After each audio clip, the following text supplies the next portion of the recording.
Và sau ít phút nghỉ trưa thì chương trình hội thảo siêu âm tim mạch xin phép được tiếp tục. Và trong phiên làm việc tiếp theo thì chúng ta sẽ cùng trở lại với những cái nội dung chuyên sâu, những cái cập nhật mới trong siêu âm tim mạch cũng như là những kinh nghiệm thực tiễn có giá trị trong chẩn đoán và đánh giá về bệnh lý tim mạch. Với sự đồng hành của các chuyên gia giàu kinh nghiệm và hy vọng phiên hội thảo chiều nay sẽ tiếp tục mang đến cho chúng ta với một góc nhìn, những trao đổi chuyên môn sâu sắc và những giá trị thiết thực cho công tác khám chữa bệnh. Và sau đây thì xin được trân trọng kính mời toàn thể quý vị chúng ta ổn định chỗ ngồi và trân trọng kính mời thầy thuốc ưu tú tiến sĩ bác sĩ Khổng Nam Hương và tiến sĩ bác sĩ Đỗ Phương Anh sẽ tiếp tục điều hành phiên hội thảo buổi chiều nay. Xin trân trọng kính mời.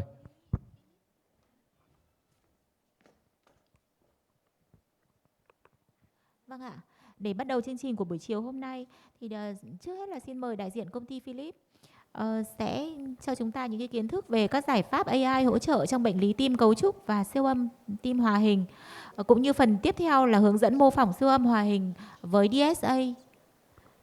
Xin cảm ơn ạ.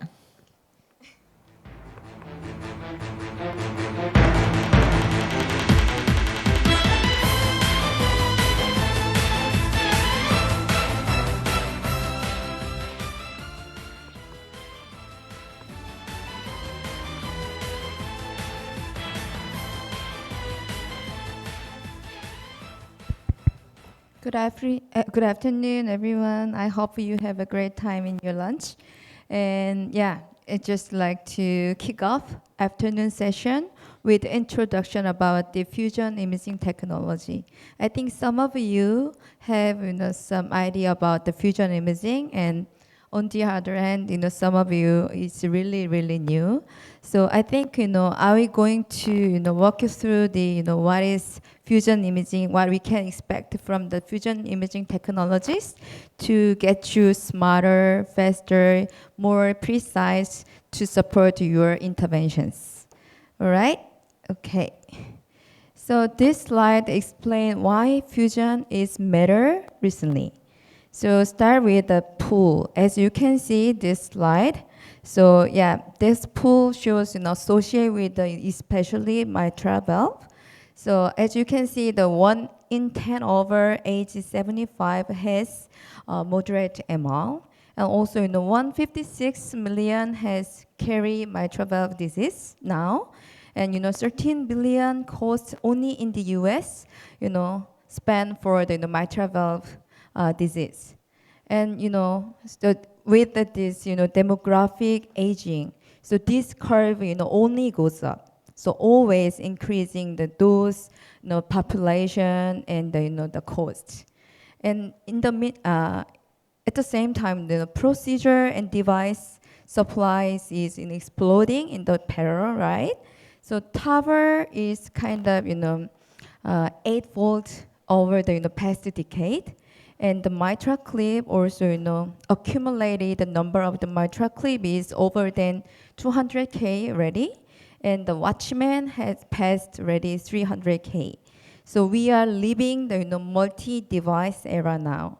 So in this point, we have a common clinical thread in this multi-device era. So positioning is, outcome, directly I'll say. So this is really important how we can position your device for your procedure. Okay, but from the pure fluoro imaging, no soft tissue information at all, right? But pure echo imaging gives you no device shadowing, no catheter information at all. But even you have a very beautiful 3D CT MR imaging, but that is not real time.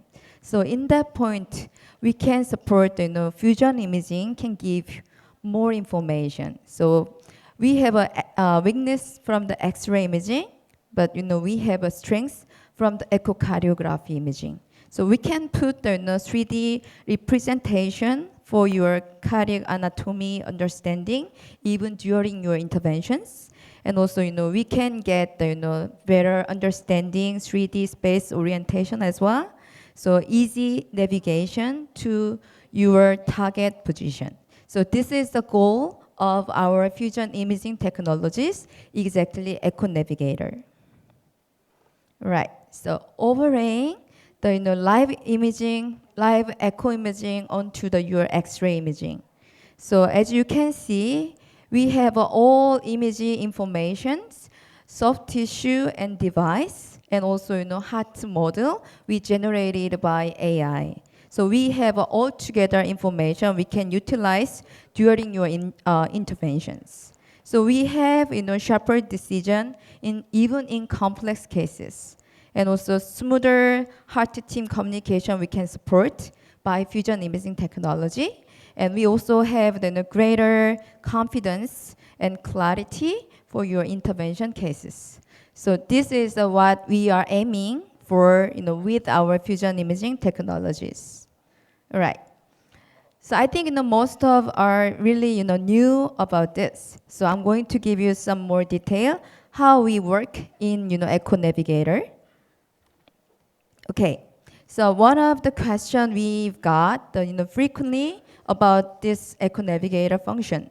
So they are really wondering about how we can communicate each other even two different modalities. We have a TOE, we have X-ray, but we really need to co-registration to communicate, to be synchronized well, to recognize the ISO center together. So we have a good indicator, understand how they work together, how they communicate together. So we have this probe icon on the bottom of your UI. I'm going to share our official UI with you later. But it turns green means we are really going well. We are full ready for the using fusion echo imaging. So we will have like white, orange, red means we really need to try again very well registration. So we turns this green means we are all set to go. Okay, so firstly, as I already introduced some of the feature about the AI, but we also have the AI technology onto the fusion imaging as well. So I'm going to show you.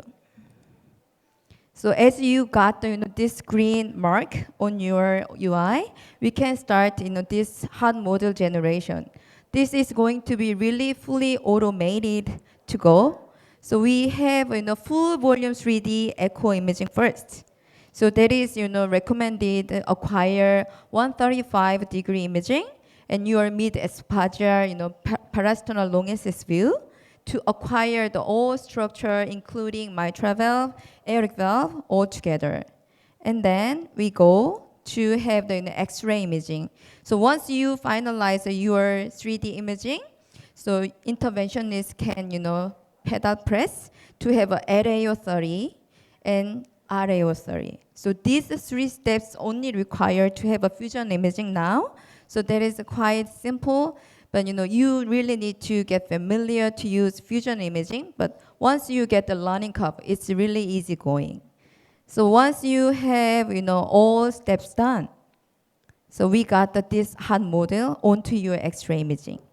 So as I just already explained about we don't have any soft tissue information on your X-ray, but with this hard model generation, we can appreciate your chamber, where is your structure. Also, we can see our target precisely with this.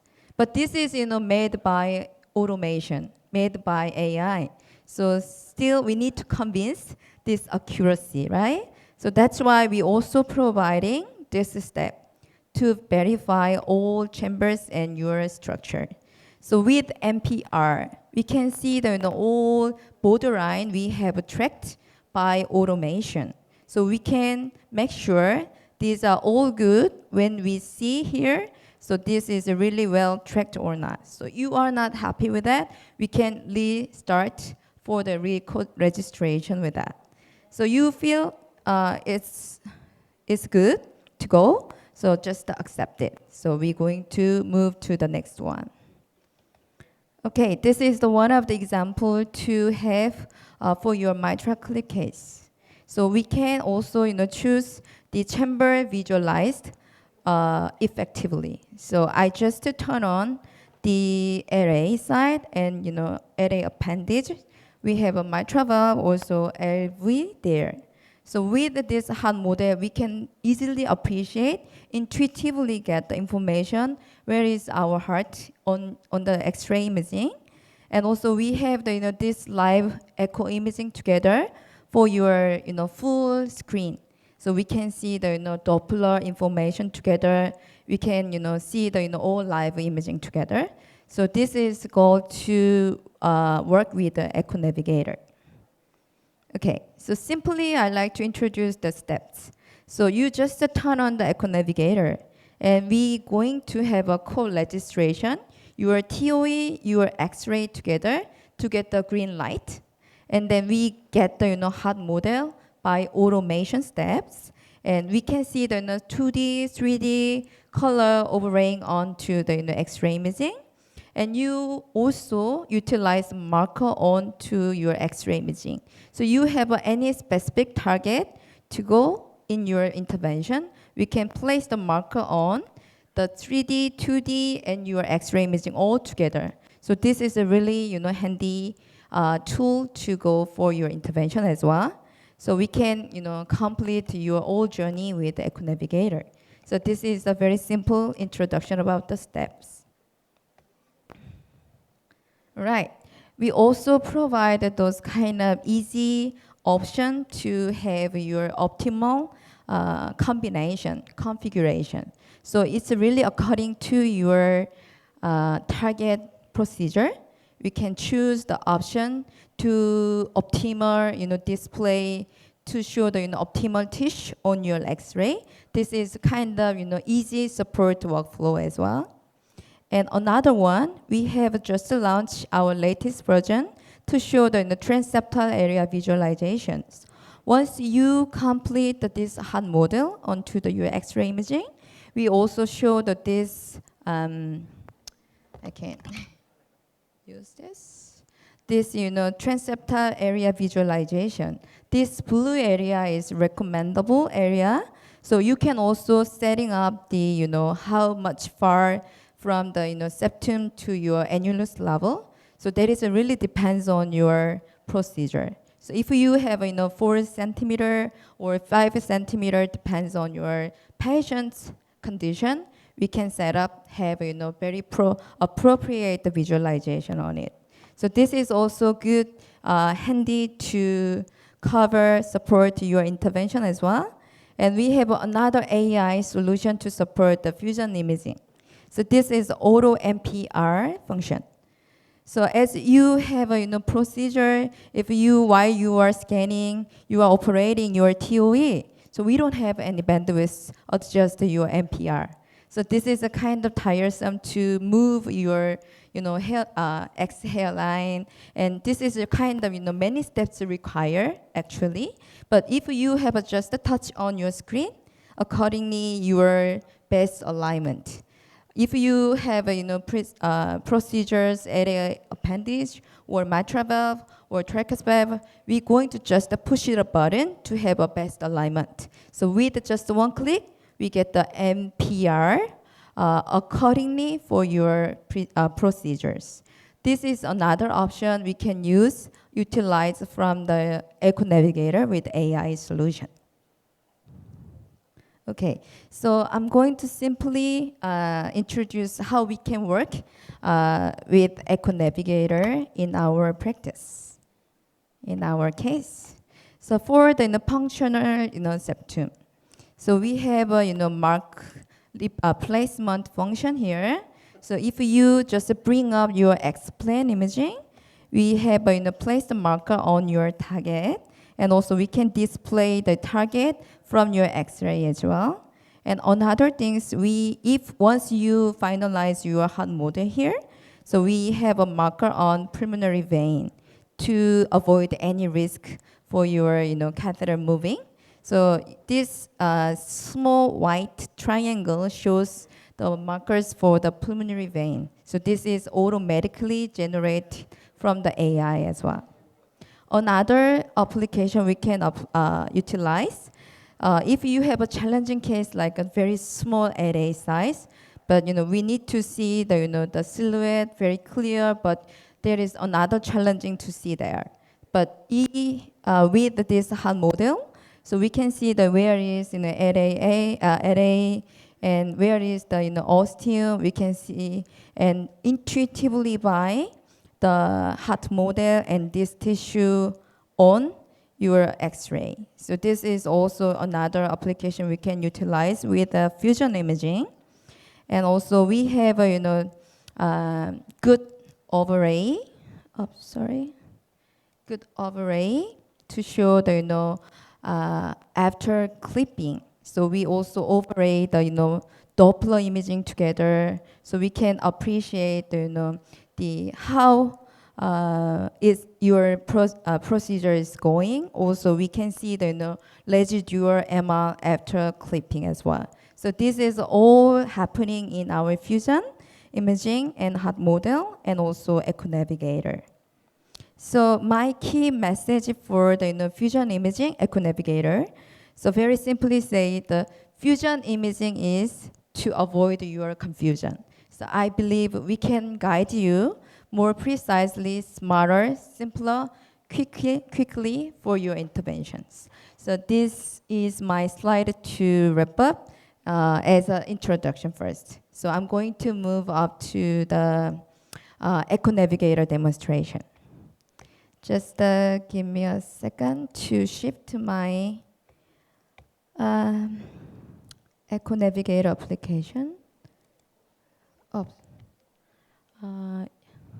please bear with me. I need to restart again. Sorry.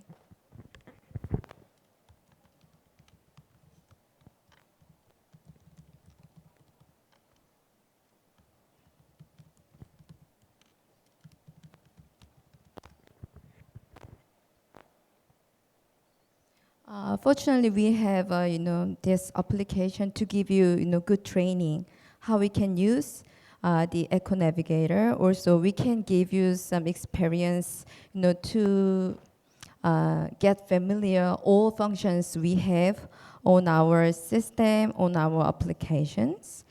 So I will use this to show the all features how we can work with Echo Navigator. While I'm waiting for, do you have any question about the fusion imaging or any feedback? This is kind of new, but it's really cool to support your interventions.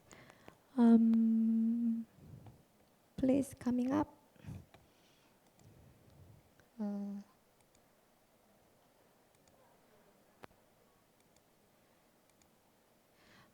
Just a quick question while waiting for. Is there any institution customer have already mitral clip here? Anyone doing mitral clip? Thank you, William. I think I have some problem with the Wi-Fi connectivities. Just give me a second again.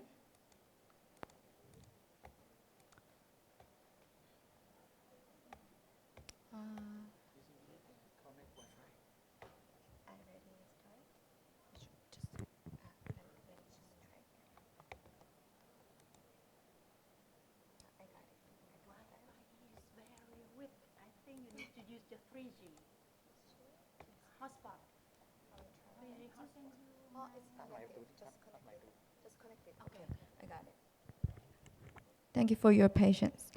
I just got this training virtual environment. This is exactly same with our official UI, and you can see here this the page on your system. Also, we have a display, very same display on your fluoroscopy screen, big screen. Okay, so I will bring some demo case to share some instruction and share about the features. Okay, so I'm gonna take the mitral clip case. Is it okay with this case? I believe so, yes. Okay, I will start, transeptal puncture using Echo Navigator. So I recommend to bring your X-plane imaging, biplane imaging, to see these two different direction, different angle at the same time simultaneously. So with our marker function, just click over here. Can you see? I'm very sorry. We have a very small, tiny icon, so we really need to improve it. Okay, so this marker icon, I just click it, and I think this is a mitral clip case. That's why we have a, high and low imaging, so a little bit higher than, another procedure.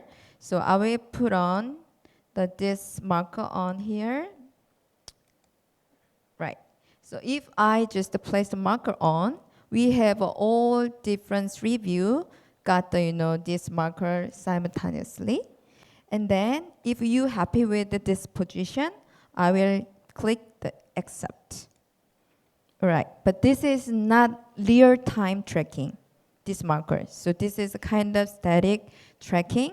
So if you want your markers very away from your initial position, we have to reset again. So anyhow, okay, so we have this marker on X-ray. So your interventionist also can convince this your target where we need to go. So here I just turn on the echo imaging here, and I will make it more opacificate to drag a little bit here. So even, we are using the ecosystem and X-ray, we can see both imaging each other at the same time. And also, if I just click here, I can make it different images on, oh my God, it doesn't work. On here. But I think, for this case, this image will be working. So I will just shift to back. So this is very simple using with the Echo Navigator, right? All right, I'm going to move to another case. This is the next step to make a full heart segmentation. I mean the heart model segmentation. So once you have this, full volume 3D, including if you want to go your mitral clip, so you need to acquire the whole mitral valve, and also as a landmark, we need to have aortic valve covered together. So once you have it, I will just delete this marker. Okay.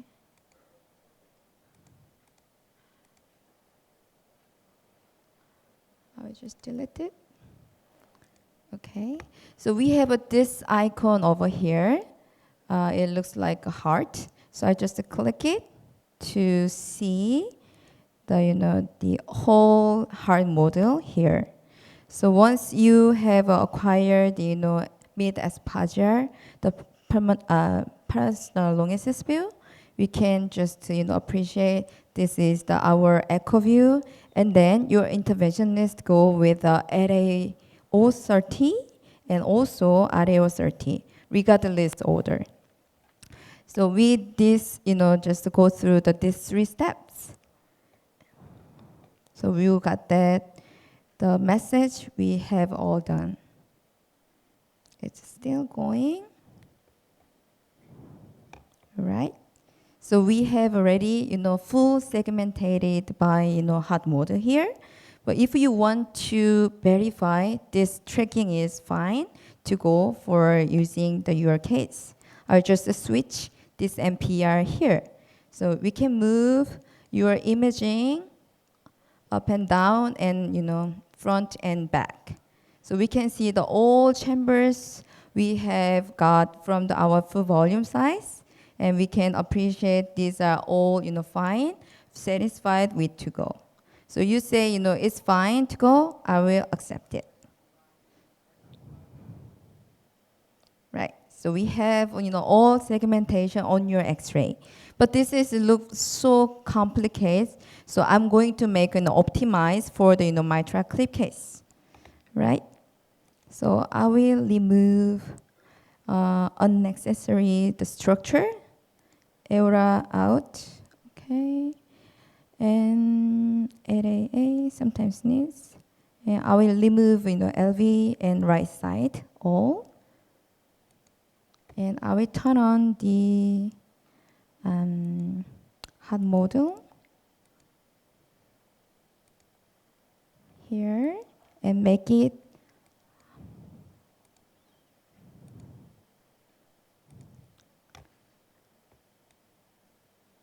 opacificate a little bit.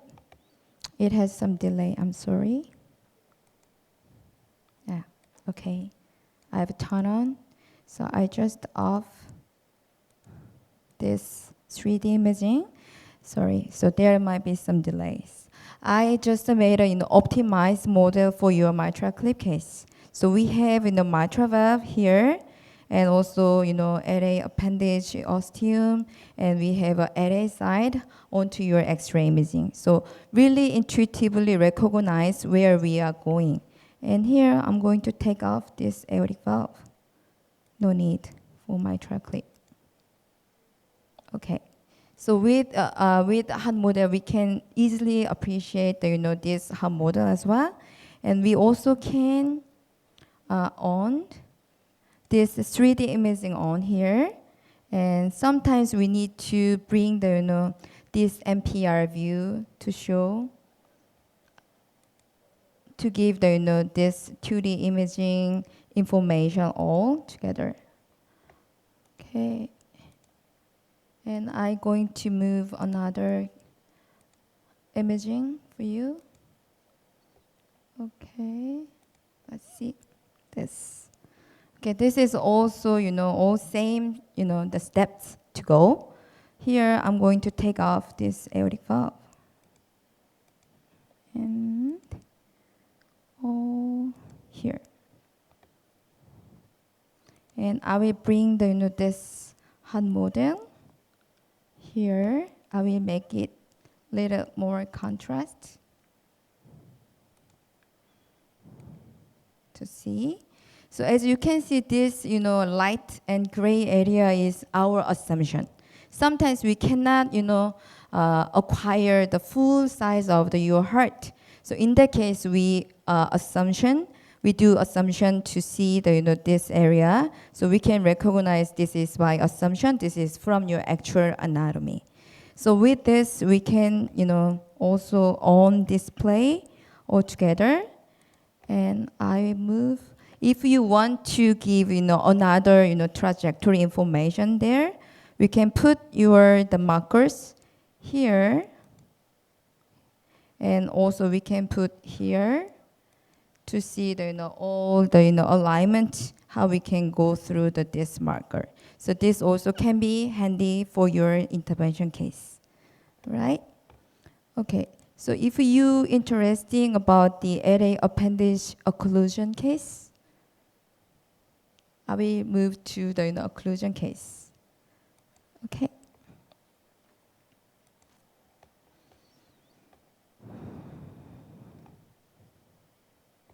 Okay, we have 2D imaging from your system. This is very same way. I will fuse our 2D over here, so I can make it transparent or make it contrast. And you have these markers to place the right side. You would like to go for your transeptal puncture. So if you target here, I can place your markers on here. Also, we can get the same location on your X-ray. So your intervention and the imager can communicate easily and very smoothly. This will be the helpful. And another case, I will see. Okay, let's identify the LAA ostium.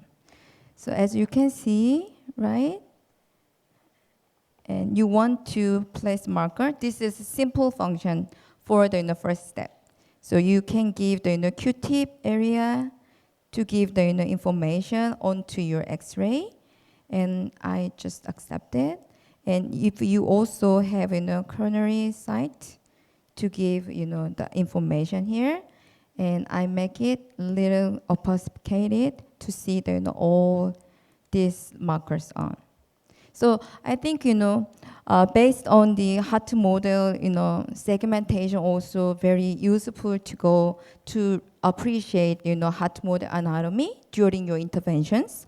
And also this marker also very simple. So you are just a target anywhere during your procedure. So you can easily communicate where you are targeting and your intervention looking at. So easy to align together from the imager side, intervention side. Okay. So lastly, once again, I have to have another model for the full heart segmentation. Again, so just click it, this icon for the heart. And we have, if you have the tricus valve, the procedure, we need to more focus acquire the tricus valve side. But usually the 135-degree imaging cover the most of the structure. That's why we recommend it. So once you complete your full volume acquisition, we're going to RAO 30 and RAO 30. That's all. So all things will be done by our AI. And also we have all segmentation here. I'm going to switch over to see to verify this tracking is really fine to go for your interventions. It has some time to go.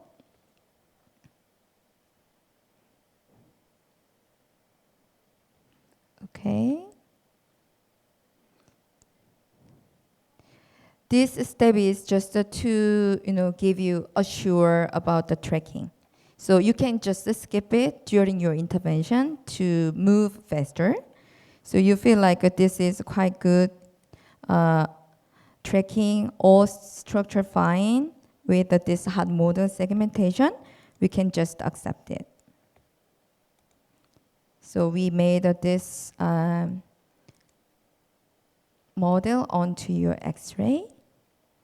You made it like this way. So as I already mentioned about, those kind of some gray area will be come up by assumption. So we can use all chambers. We can choose all chambers according to your procedure.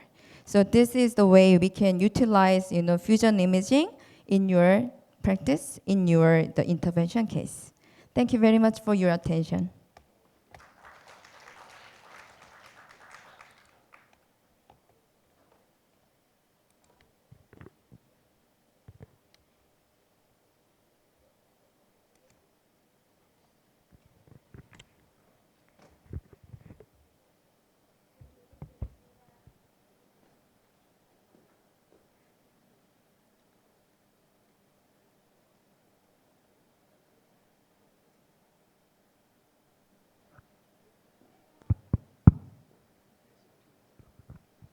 Cảm ơn đại diện công ty Philip.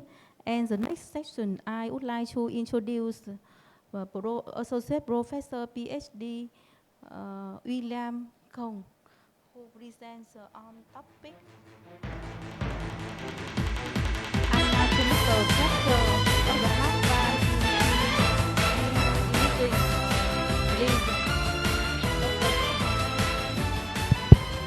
William CONG.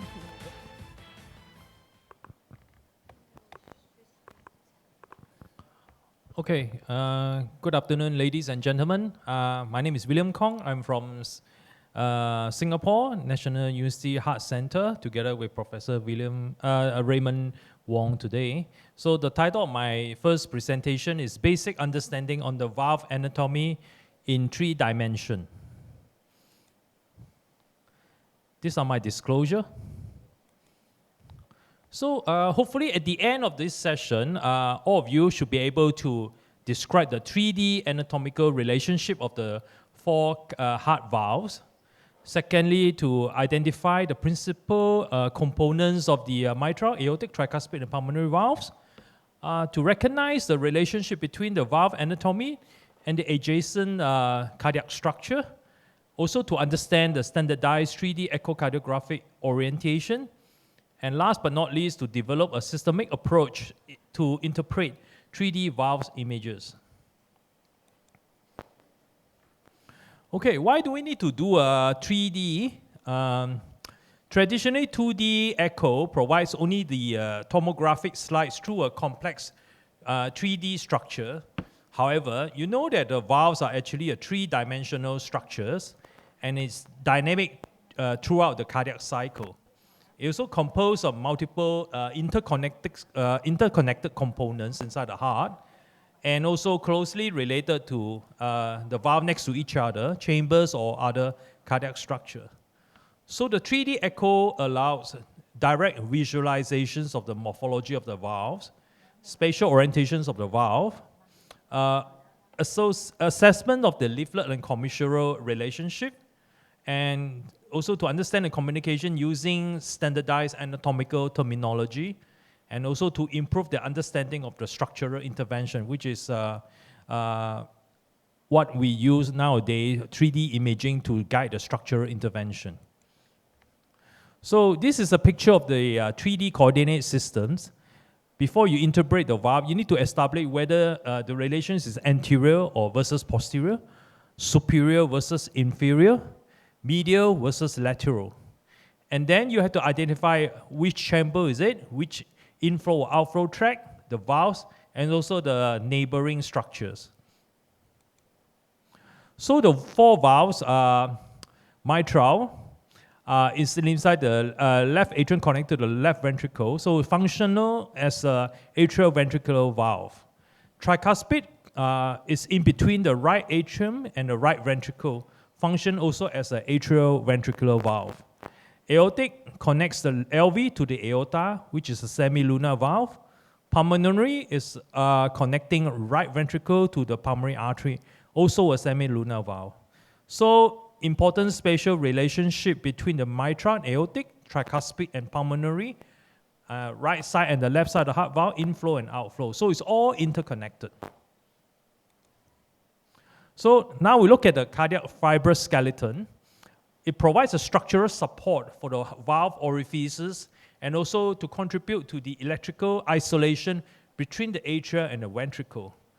So you know that the major components will consist of the mitral annulus, the tricuspid annulus, the aortic annulus too, pulmonary annulus, aortic and mitral continuity, the fibrous trigones, and the membranous septal regions, all demonstrated in this drawing here. So the important concept to be considered is the valves are actually not independent anatomical structures. They are integrated within a continuous 3-dimensional framework like shown in this picture. Okay, firstly, we come to the mitral valve anatomy. So mitral valve is a complex structure. It consists of a mitral annulus, anterior leaflet, posterior leaflet. They have 2 commissure. One is the anterior lateral commissure, and the second commissure is a posterior medial commissure. It also consists of chordae tendineae. Last but not least, 2 papillary muscle. So the functional includes one unit, leaflet connected to the chordae connected to the papillary muscle, and also to the LV myocardium.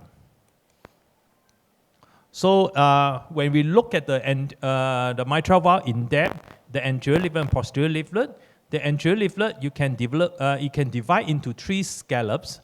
The A1 scallop, A2 scallop, A3 scallop. Posterior leaflet you can divide into P1, P2, and P3. And then there are 2 commissure, anterior lateral commissures, plus the posterior medial, as shown in this picture. And the important landmark will include the A2P2, which is a central mitral valve.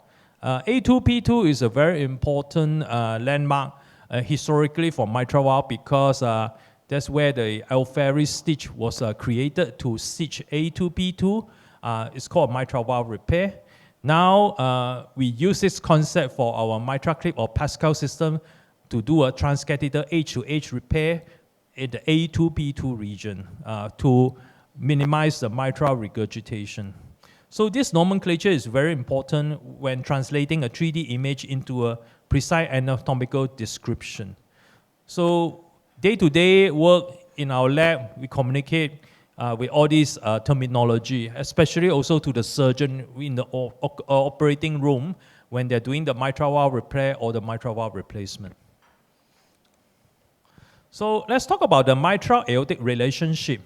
The anterior mitral leaflet is actually continuous with the aortic root through the aortomitral curtain intravalvular fibrosa.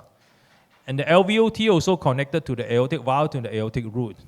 mitral valve connect to the anterior mitral leaflet, and then aortic mitral continuity. What are the clinical relevance of this mitral aortic relationship? The relationship is very important in mitral valve surgery, aortic valve surgery too.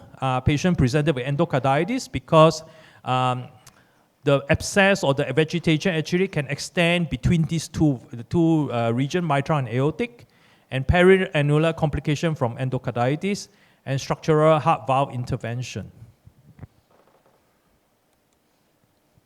So the mitral valve actually does not just end at the leaflet. Other components such as the primary, secondary, and tertiary chordae are very, very important. If any one of these are torn or even rupture, it can cause acute mitral regurgitation, and patient can go into pulmonary edema.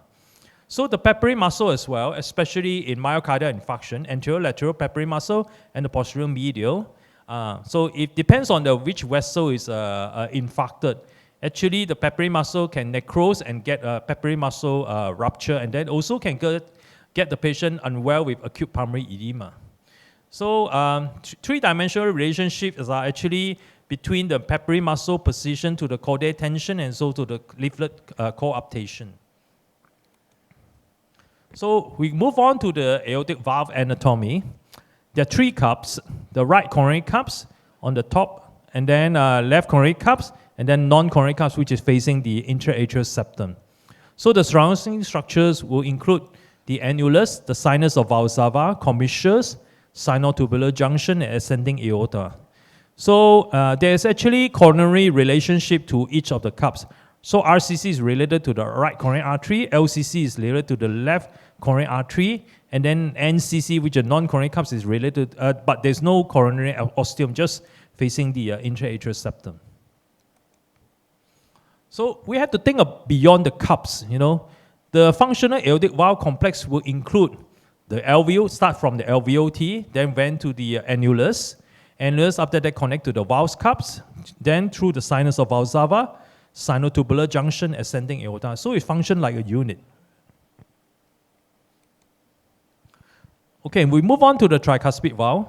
So there are three principal leaflets: anterior, posterior, and septal, and also associated with surrounding structures such as the annulus, chordae, papillary muscle, the right atrium, right ventricle, interventricular septum. So basically, the tricuspid valve just functions like a door between the right atrium and right ventricle. But I have to reinforce that tricuspid valve is a very complex structure. We have seen a tricuspid valve with just two leaflets. And then we also seen tricuspid valve with 4 leaflets too.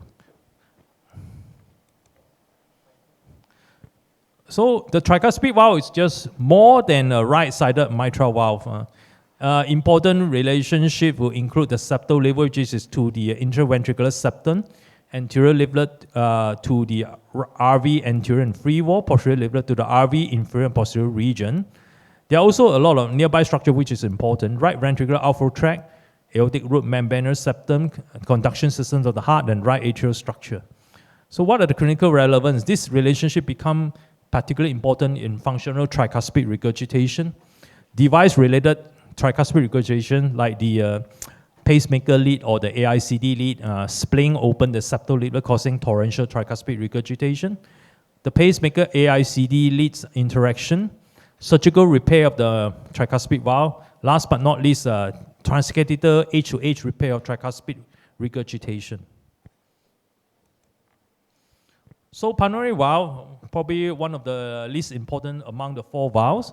It's a 3 semilunar cups, anterior, right, and left. And the anatomical pathway will be from right ventricle to the RV outflow tract, pulmonary valve, and then last but not least, the pulmonary artery. So the 3-dimensional relationship to the aortic valve, the tricuspid valve is actually more anterior, more superior, and positioned within the right ventricular outflow tract. Okay, so always know where you're looking from when you look at the echo. Which valve is it? Which chamber or vessel am I looking from? And what is my anatomical landmark? Has the volume been rotated? Is the image display in standard orientation? The same anatomy can appear in different when we view from LA and LV LV to mitral valve, aortic valve to aortic, aorta to the aortic valve, and then LVOT to aortic valve, right atrium, right ventricle to tricuspid valve. So always know where you're looking from. So just some standardized display convention. Mitral valve, when you look at doing a 3D, the aortic valve is always on the 12 o'clock. This apply whether viewing from the LA and LV2. Tricuspid valve always position the septum at 6 o'clock. Aortic valve, when we do imaging, the right coronary cups is always at 6 o'clock. This standardized orientation has described in the ESC, ASE recommendation for 3-dimension imaging display. So just give you a quiz. Can you identify the anatomy? So where is your aortic valve? Sorry. Yeah.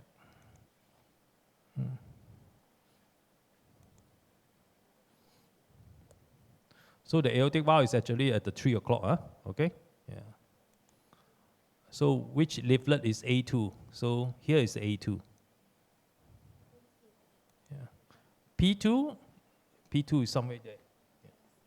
Yeah, sorry.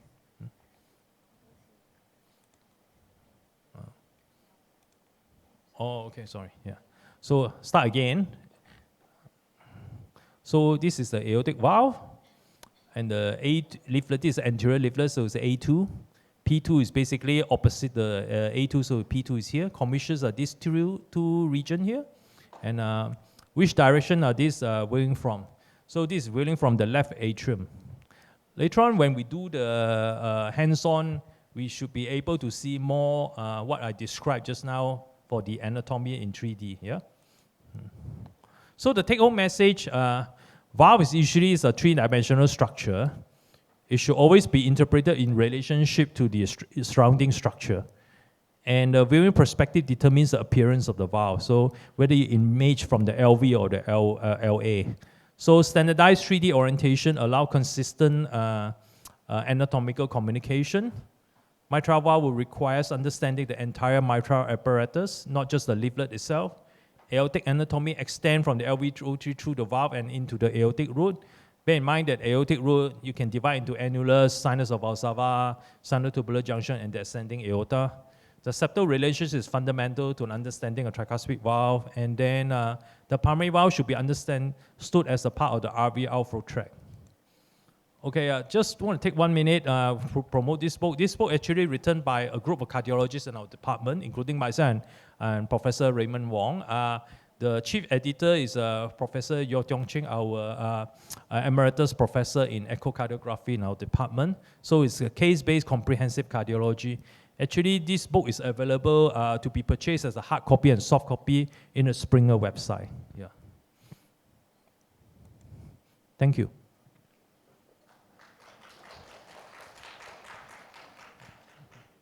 Any questions? You have one presentation, application of transesophageal, 3D transesophageal on interventional procedure.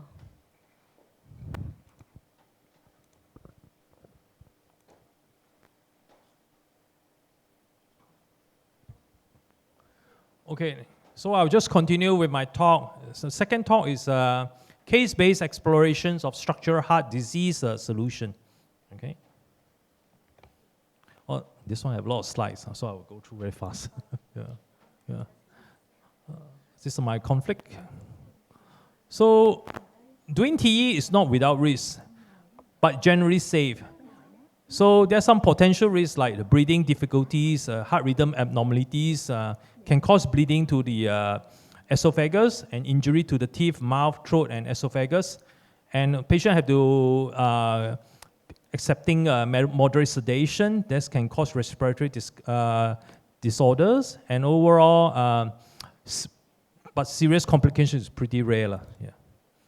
So we have, on and off, we have come up with a study to show that standardized size TEE may contribute to esophageal complications.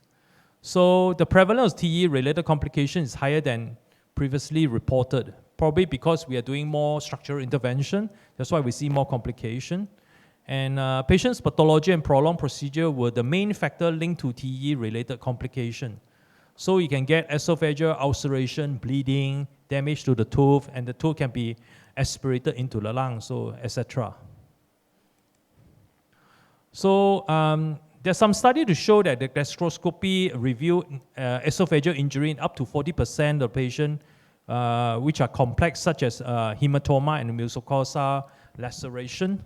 So those with new injuries compared to those without more frequently had longer procedure time, 66 versus 42 minutes, and poor suboptimal images. So if you have poor images, you need longer time. Therefore, the injury rate also increased, 40 versus 10%. And post-procedural ordinary aphasia and dysphagia, up to 40% versus 10%. So they also done multivariate analysis. The predicted complex lesion will include longer imaging time, as I mentioned just now, with active probe manipulation. So when you're doing a lot of transgastric, or even you have to move the probe from mid-esophageal to transgastric region, and poor and suboptimal image quality because you're struggling to get images. So when you manipulate more, you get more injuries. So Philips recently come up with this new solution to prevent esophageal injury by introducing a smaller probe than X1140 mini TE transducer. So without compromising the 3D image quality, and also it will not increase the difficulty of doing transesophageal echo. In fact, it shortened the time for the structural intervention and also to reduce the discomfort to the patient. And which is have a smaller tip width up to 35%. Okay, so this is the information from the mini 3D TE probe. So this is the whole probe with various components here. You can have a look. So comparing two other devices. So this is the new Philips TE up close, X1140 with 11 millimeter tip width. And the normal X82T is about 70 millimeter tip width, okay? So these are also the other information of the mini probe compared to other devices here. So gonna start talking about our experience with this mini probe in our center. So this case number 1 is an Indian man, smoker, with some risk factor. And he basically presented with fore and left-sided weakness. CT brain show infarct of the brain. And then TEE findings show that there's a patent foramen ovale. And seen by our structural team, and we offer percutaneous closure of PFO.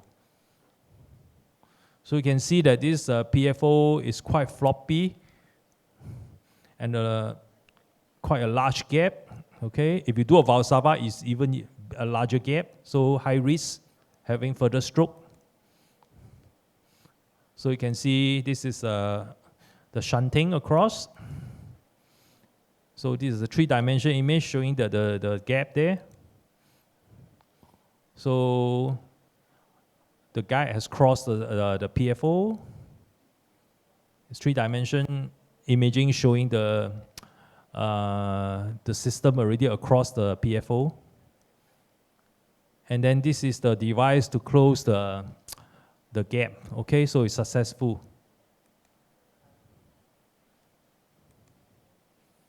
Okay, so you can see the 3D images from the mini TE probe. So this is the true view. Just now was a not conventional 3-dimensional. And this is the glass view.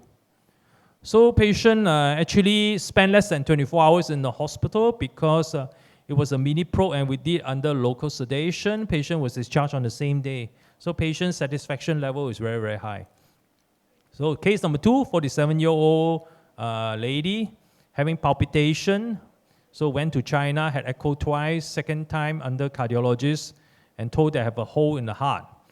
So the TE findings show that there's a atrial septal defect secundum, 13 millimeter. So seen by our structural team, we offer percutaneous closure. So again, we use the mini probe. So image quality is acceptable, very good. You can see that there's a secundum ASD with deficient aortic rim.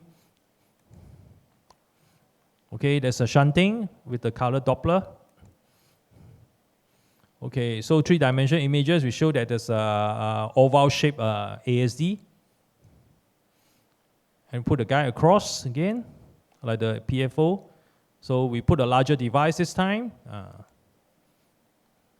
So successfully closed the atrial septal defect without complication. So there's three-dimensional images to show there's no leak. So again, patient went home on the same day, less than 24 hours, because we only give local anesthetic rather than GA. Case number 3, 76-year-old man, history of hypertension, hyperlipidemia, COPD, previous aortic arch aneurysm. Also have paroxysmal atrial fibrillation on apixaban. And previous scans show that the patient developed bleed from the apixaban. And seen by our structural team, we offer LAA closure because the patient is unsafe to be on apixaban. So again, we use a mini probe to do the procedure. So image quality is excellent. We can see the LA appendage very nicely. We can even size it.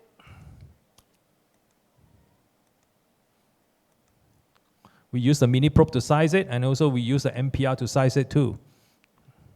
So like just now, Gina demonstrated, this is a successful transeptal puncture with our 2D image guidance. Okay, then after that, the device we put into the lower air appendage, and we deploy the device, and the device fully deployed in this image, and we couldn't see any leak from the color study.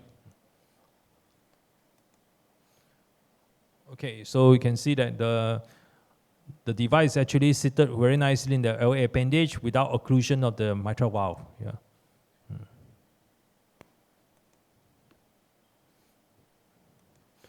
So we use various 3D methods to look at the device and the mitral valve. Everything is okay. Case 4, 51-year-old lady with history of rheumatic mitral stenosis. And the management plan by the structural team and cardiothoracic surgeon, they both agree that the patient can go for either heart surgery or percutaneous approach. But the patient had decided to go for percutaneous approach under the structural team. So we use the mini 3D probe. So you see image quality is excellent, mid-esophageal view, showing that the classic appearance of the mitral stenosis. Okay, there's a lot of contrast or even small amount of thrombus inside the left appendage, but we still proceed with the procedure. So successful transeptal puncture. But this time we did not try to go close to the LA appendage because we afraid that we may dislodge the thrombus. Okay. So we put the innuendo balloon across the mitral valve. We dilate it. Okay.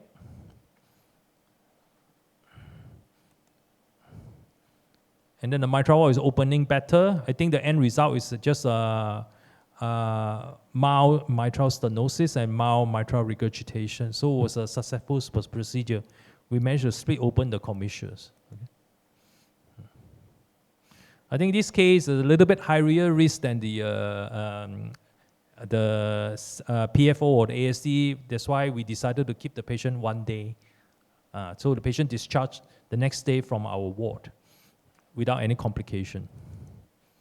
Case 5, 79-year-old lady, also have rheumatic heart disease with mitral valve regurgitation, have valve replacement, Hancock bioprosthetic 2013, many years ago, and then presented with heart failure symptoms, and then the There's degenerations of the mitral processes with severe regurgitation. Okay. So seen by our surgeon also, because of the age, it's deemed high risk to redo mitral valve surgery. So we have discussed this case with our heart team, and then we offer valve-in-valve actually under general anesthesia with a mini TEE probe.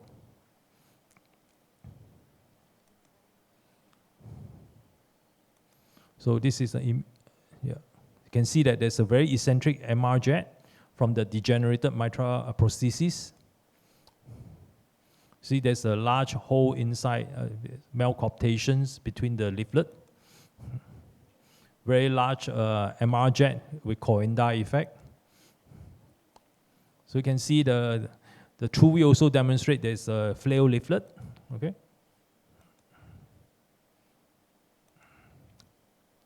So again, we do a transeptal puncture successfully.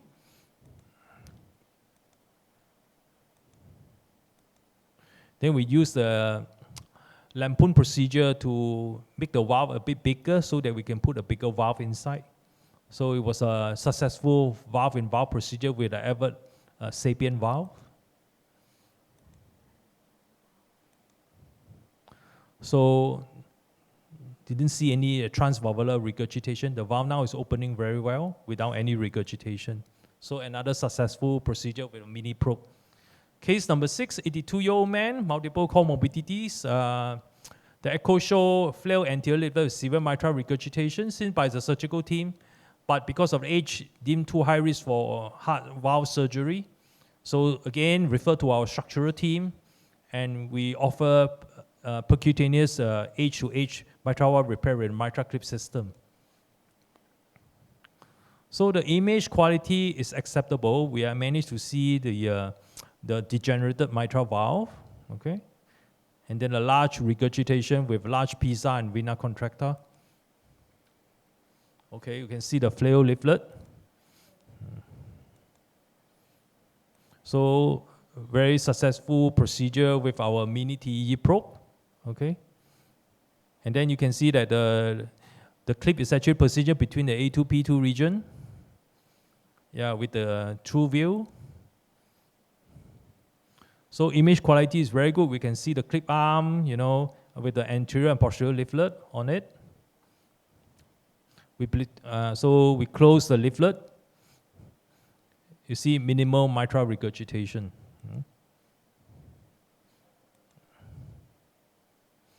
So we even do a transgastric view to demonstrate the double orifice mitral valve. And also to look for any pericardial effusion. So mean gradient across the valve is only 2 millimeter mercury. Okay. So ladies and gentlemen, the use of mini TEE probe by Philips with 3D capability, the X1140, allow us to directly perform safe and effective structural procedure with just constant sedation most of the time and same-day hospital discharges. So we can save the patient a few days in the hospital. We can also reduce the charge of the patient because we don't need the anesthetist to be around, okay? Without this probe, it would have been necessary to do previous 3D imaging technique, either TEE or CT, or to do with general anesthesia and 3D guiding with standard probe, okay? Thank you. Any questions? Thank you, Dr. William Công. Bây giờ chúng ta sẽ chuyển sang phần hỏi đáp, answer and question. Bây giờ các bạn có thể đặt câu hỏi để cho các báo cáo viên trả lời.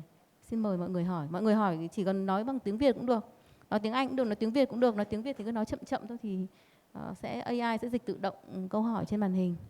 Xin mời các bạn đặt câu hỏi cho các báo cáo viên. Mọi người hỏi tích cực lên. Vì có rất là nhiều báo cáo hay. Từ nhĩ thất trái, thất phải, rồi đến là spectral checking, rồi đến đánh giá chức năng tâm trương thất trái, rồi đến siêu âm 3D, thực quản, hướng dẫn can thiệp. Mọi người hỏi, đặt câu hỏi bằng tiếng Việt thì nói chậm chậm thì AI sẽ ghi lại và các báo cáo viên sẽ trả lời. Xin mời mọi người đặt câu hỏi.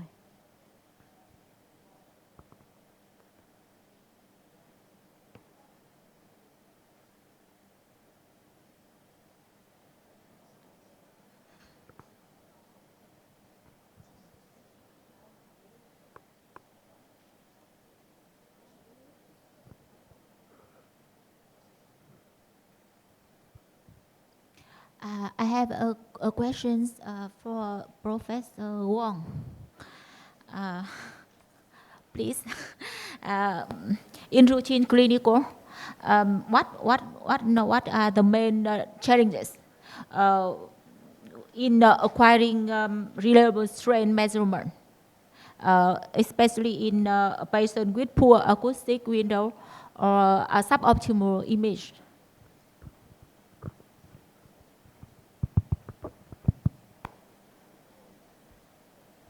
Yeah, I think the you probably pretty much answer yourself. So if the image quality is poor, that the 2D image quality is poor, then I would say that the 2D based speckle strain tracking it can be done, but I think the level of confidence is very low.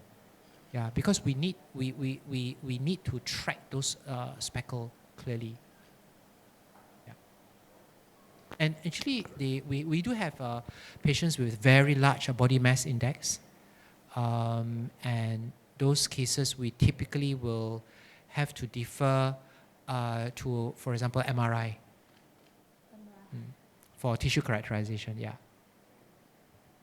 In some case, in practical daily practical, some occasionally I get a strain measurement result is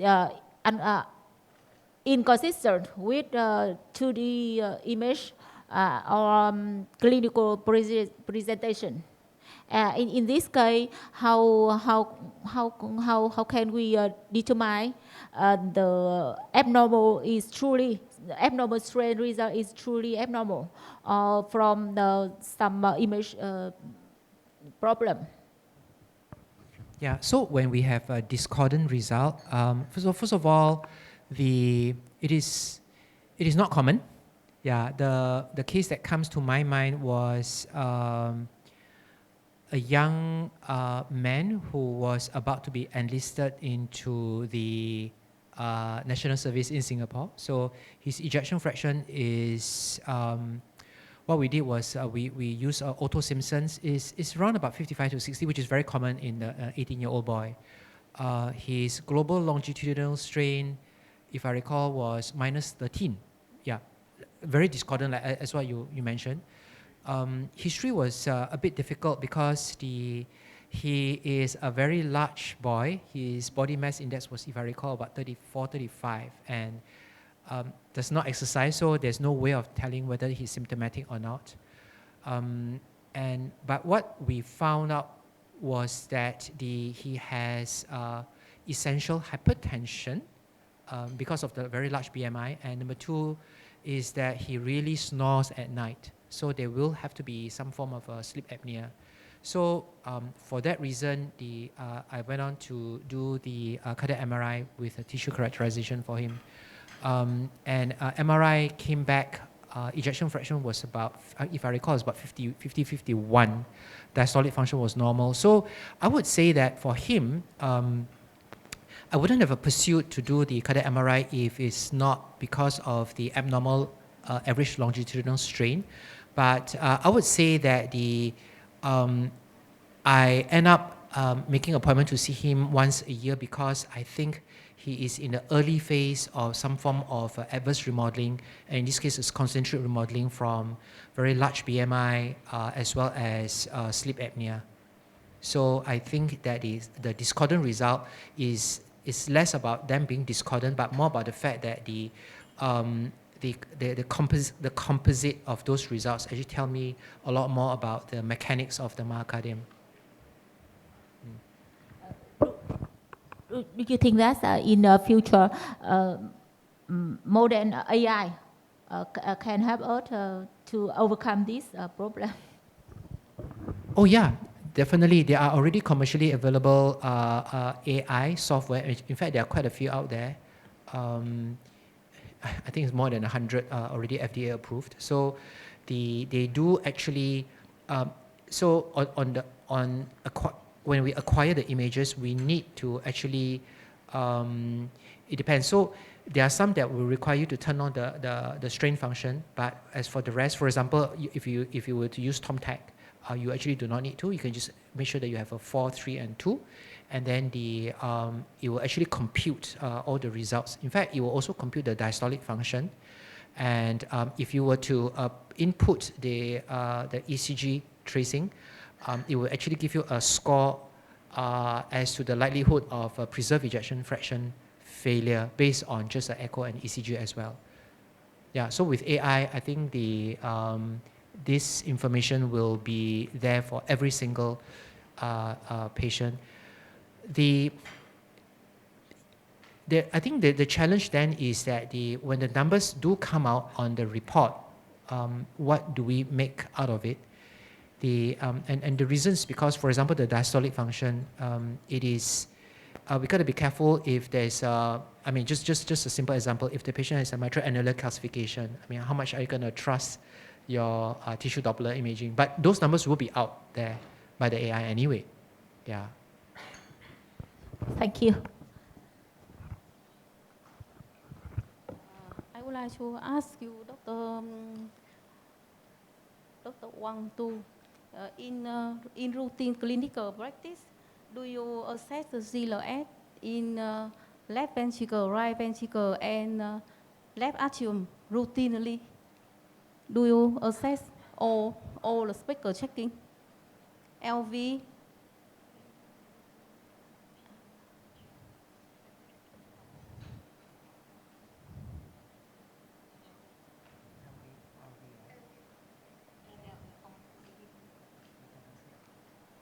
Tôi muốn hỏi là trong siêu âm tim thường quy hàng ngày làm cho bệnh nhân thì các bên Singapore có đánh giá thường quy trên cho cả thất trái, thất phải và nhĩ trái không ạ? Yeah, maybe we will answer the routine correct echo. I think it's the same question. In regular routine echocardiography, do you assess speaker checking in all patients? Yeah, so I'll let my sonographer answer. I hope it's not because it's a good day, so I do all. So speckle tracking as in the global longitudinal strain and the RV strain, yes? For the global longitudinal strain GLS, we will do for patients who are on chemotherapy. So we have a lot of cardio-onco patients, and we will do them routinely. For general patients, if the septal thickness is more than 12 mm, we will also do the GLS. But routinely, if we are available, if the imaging is good, we will also just do. Yeah, so we just do it anyways because it's already part of the routine that we have. For the right ventricular strain is not done as routinely, but it should be done routinely as part of the routine progress that we should be doing. We do if there are special requests, especially for right heart strain or pulmonary hypertension. For the LA strain, also should be done routinely, but it's not usually done. Yeah, but it's something that we are working on to encourage my sonographers to do all the strain imaging in the study, if it's possible, especially if the imaging are good. Thank you. And I would like to ask you application of 3D echo in routinely?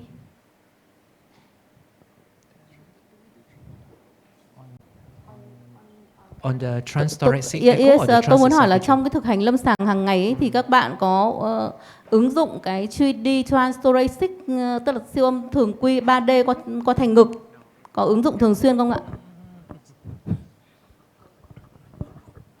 Okay, for transthoracic, we don't usually do 3D routinely unless on a special request. But for transesophageal echo, 100% we do all the three-dimensional studies of the 4 heart valves. Yeah. And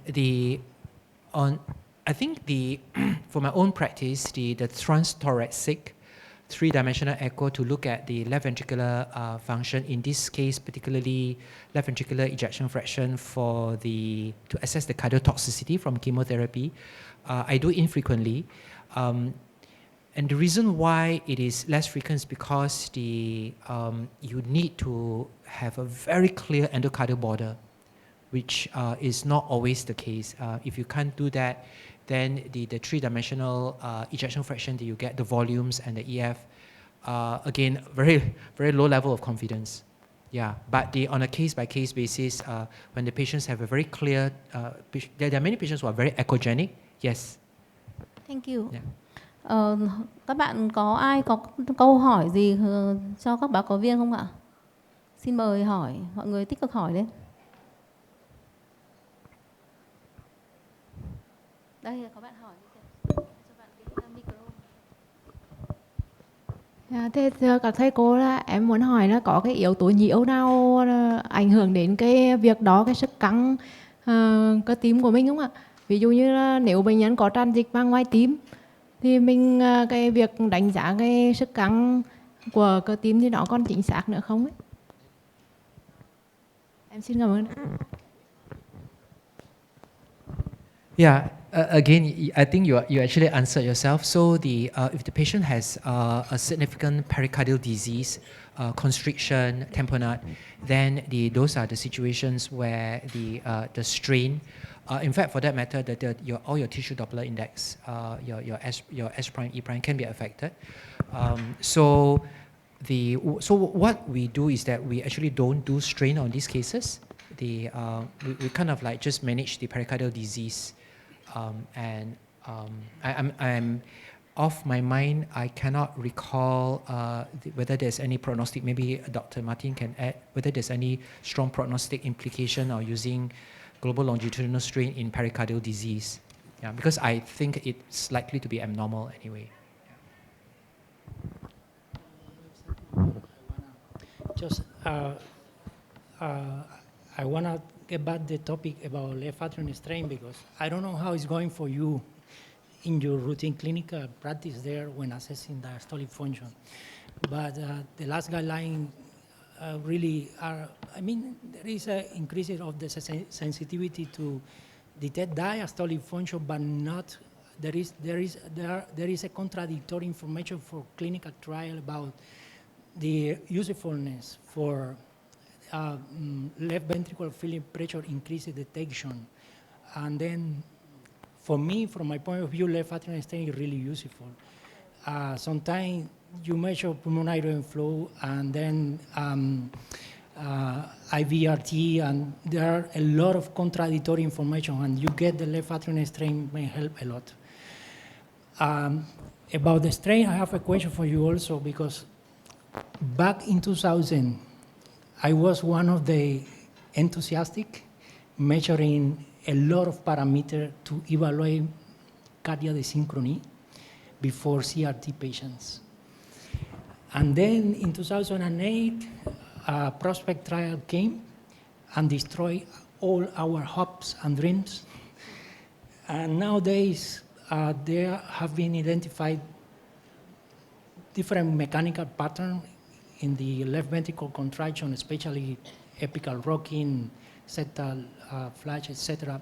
I would like to know if you see any future, because we know that till now there are around 30% of patients that will not respond, only based on, choosing them based on ejection fraction and ECG, okay?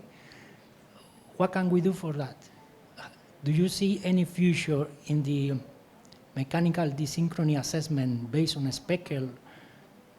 There is one study ongoing, expected to be finished next year, 2027.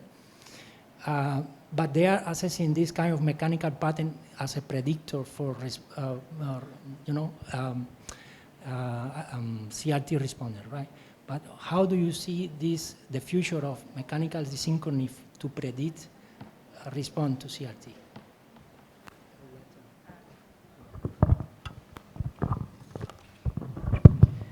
Yeah. So I kind of share your sentiment that the is very disappointing. I had a conversation with the actually the investigators of the prospect trial.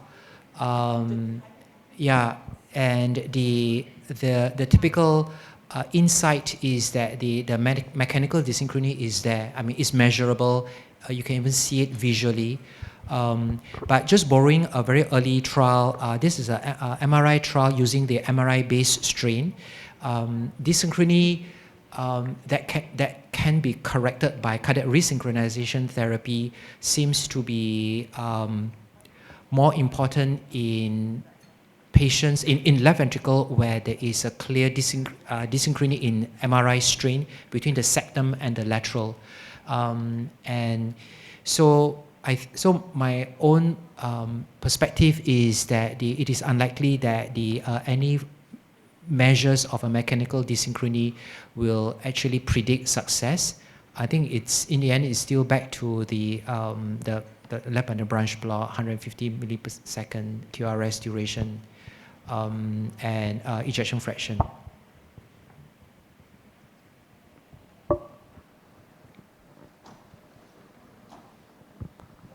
Em có một câu hỏi là cho giáo sư Quang ạ.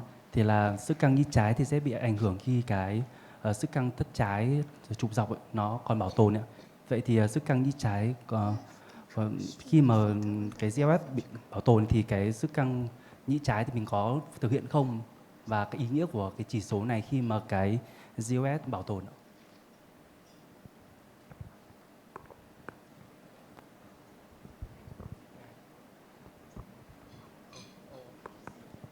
Em xin đọc lại ạ. Là cái sức căng nhĩ trái thì sẽ bị ảnh hưởng khi cái GLS bảo tồn ạ. Thì mình có thực hiện sức căng nhĩ trái khi mà cái GLS bảo tồn không, và cái ý nghĩa của cái chỉ số này khi cái GLS bảo tồn ạ?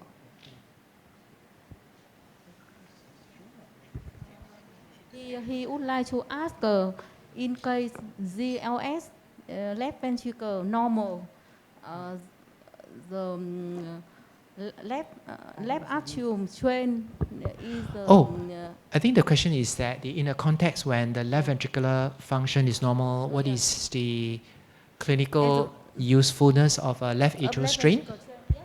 Yeah. So left atrium strain when left ventricle GLS normal. Yeah, so I think as far as our lab is concerned, we only do left atrial strain in the context of studies.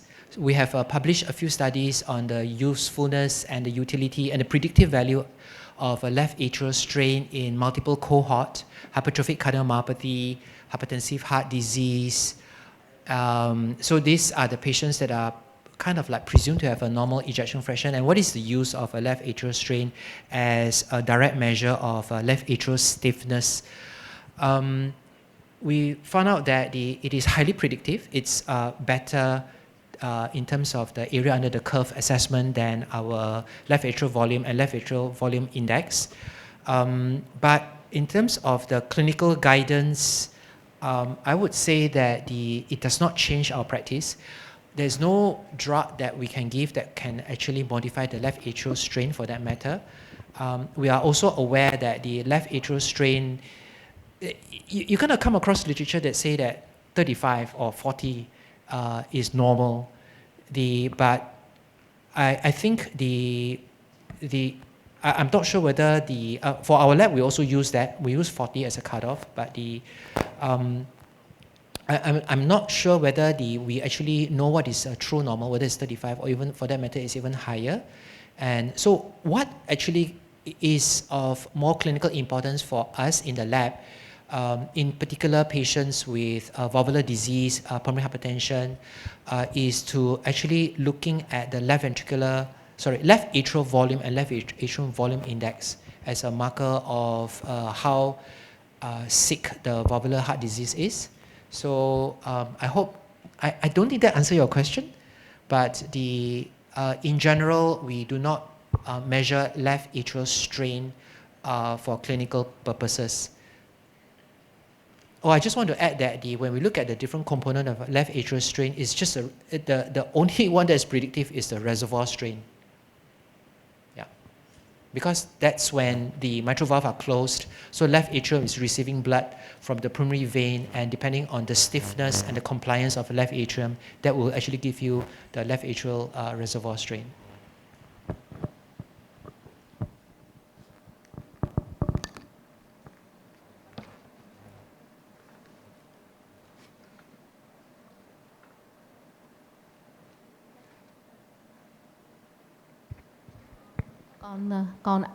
Còn bạn nào có câu hỏi không ạ? Thì các bạn sẽ tiếp tục hỏi. Và thứ hai là các bạn đã nắm được hết cả các câu trả lời của các báo cáo viên chưa ạ? Thì sẽ có phần tổng kết sau.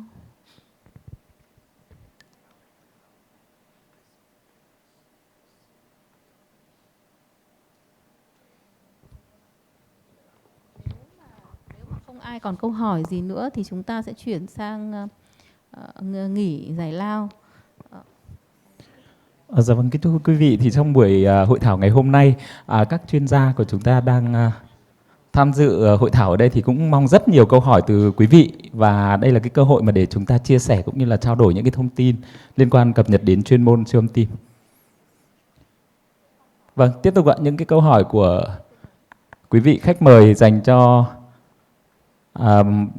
ban điều phối cũng như là các chuyên gia của chúng ta trong buổi hội thảo ngày hôm nay. Đổi mic khác, em bật mic lên.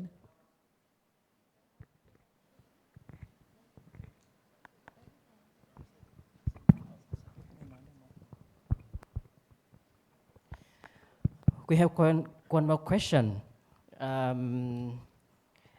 LA strain will be affected when the GLS above 18%. So in the case we have a GLS above 18%, can we do the LA strain? Do we need to do a LA strain when GLS is above 18%? Because we have the guideline is LA strain will be effect when the GLS is above 80%.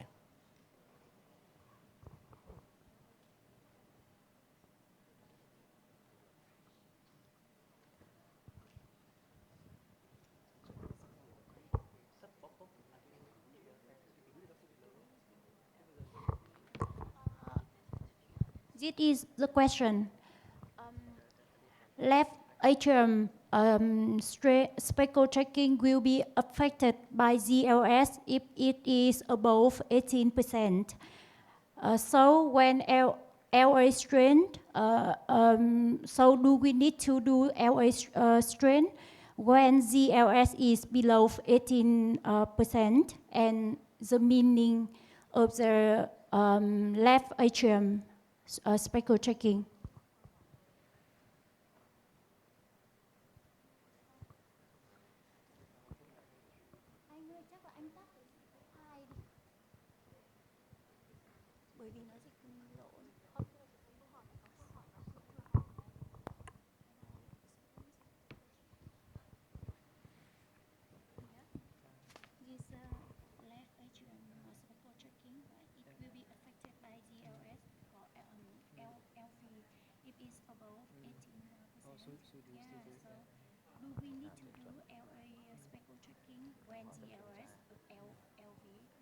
Alo.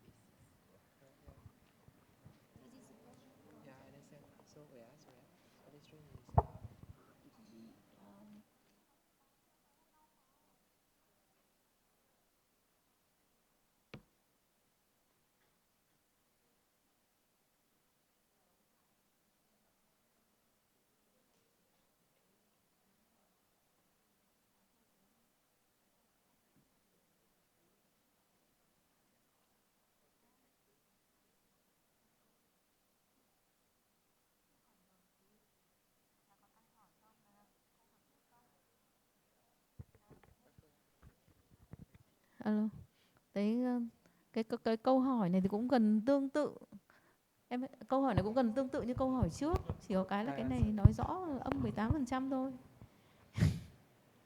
Còn cái kia thì nói là normal. Còn ai có câu hỏi gì không ạ? Okay, Còn ai có đặt câu hỏi cho các báo cáo viên không ạ?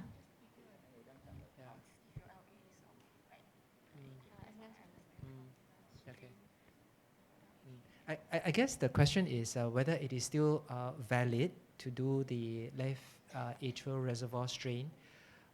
My answer to that is yes. The only there are a couple of caveats when we do not pay too much attention to the left atrial strain, whether it's a reservoir or conduit, in particular the reservoir. I mean, just to make it straightforward, the atrial fibrillation. Yeah, so in atrial fibrillation, we lose the LA contraction. So that's when the differentiation between sort of the reservoir and conduit will be affected. So it'd be nice to see more data on that. But other than that, I am not aware that whether we should or should not do based on a cutoff of a GLS of negative 18%. Some clarification. So I'm trying to understand the question, right? Because I think we should start thinking what are the determinants of left atrial strain, right? And then, yep, sorry. So in patients with reduced systolic function and low ejection fraction and low GLS, it's clear that the determinant the factor that determine that the left atrial strain is low is because the systolic function is decreased. So if the annulus is not moving toward the apex, it's clear that the suction function of the atrium is gonna be reduced. Right? This is very clear. But the left atrial strain predicted value to identify patients with high left ventricular filling pressure is lower or doesn't exist in patients with preserved systolic function. But we still have left atrium pump function.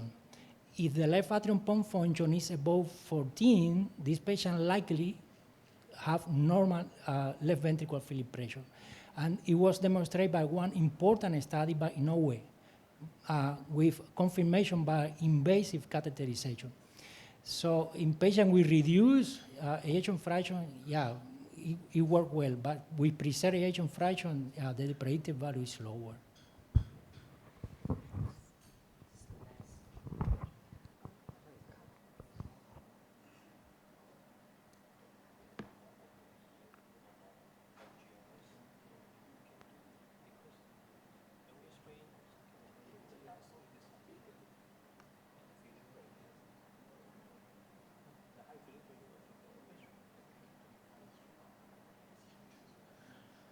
Vâng, trong hội trường của chúng ta thì quý vị khách mời có những cái câu hỏi cho các chuyên gia cũng như là ban điều phối chương trình của chúng tôi.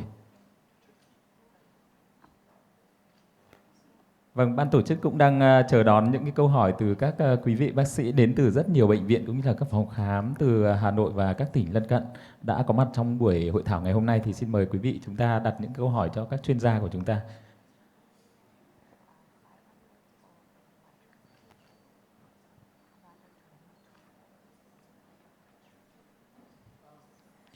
Vâng ạ. Yeah. Okay. If you don't mind, I got a question here. Maybe I'll read out. So in cases where diastolic dysfunction is suspected, but the E prime velocity remains within the normal range, okay, and then when we move to the step 2, looking at any of the 4 parameters, only one turned out to be abnormal. So what should we do to establish the diagnosis of diastolic dysfunction? If we still want to pursue whether or not there's diastolic dysfunction, put a patient on a bicycle.